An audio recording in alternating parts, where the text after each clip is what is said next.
বলো মন্দিরটা কবে থেকে কতদিন হয় কি করতেছে এই মন্দিরটা?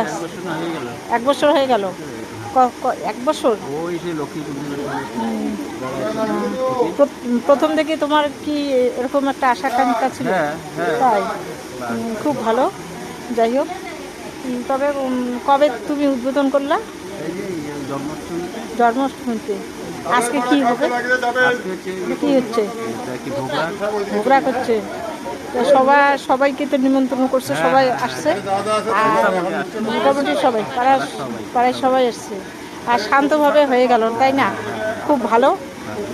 আমি তো এখানে উপস্থিত আছি, দেখলাম তোমার ব্যবহারটা সেই অমায়িক। আমি বারবার বলতেছি তোমার ব্যবহার সেই অমায়িক লাগছে। আর তোমার ছেলেও খুব ভালো, মানে এত সুন্দর লাগছে না আর কি বলি। যাই হোক, তোমার খুবই ভালো হবে, তুমি সুস্থ থাকবে, সবল থাকবে। তোমার বাবা তো নেই, মানে মা আছে।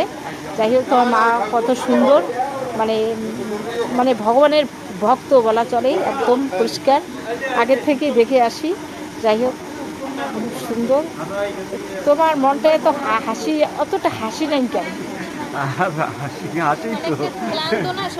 আর শরীরটা ক্লান্ত না?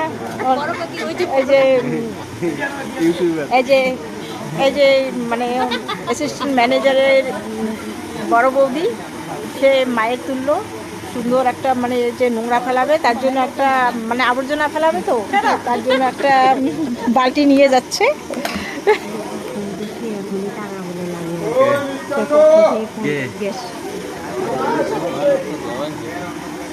আর এই যে এখানে সাধু প্রসাদ বিতরণ করছে সুন্দর করে।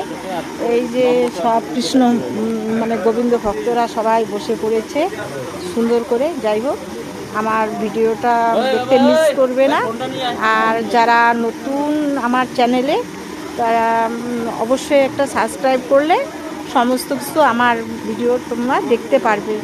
যাই হোক, ঠিক আছে, ওই পাশে দরজাটা খুলে দিতে কও। ওই পাশে প্রসাদ নিতে বসে পড়েছি। এই যে প্রথমে দিয়ে দিল ছড়ার প্রসাদ, ভোগের একদম ঠাকুরের, তারপর ফল, তারপর অন্ন দিয়ে দিল, তারপর এখানে সবজি দিয়ে দিল, তারপর পাঁপড় ভাজা দিয়ে দিল, তারপর মুগ ডাল দিয়ে দিল, মুগ ডাল, তারপর মোচার ঘন্ট দিয়ে দিল, তারপর শাক ভাজা দিয়ে দিল, তারপর কচু ভাজা, তারপর পনিরের সবজি, তারপর পোলাও, তারপর দিয়ে দিচ্ছে হচ্ছে চাটনি, তারপর হচ্ছে লুচি মিষ্টান্ন, তারপর হচ্ছে তালের বড়া মাস্ট গোপাল ঠাকুরের।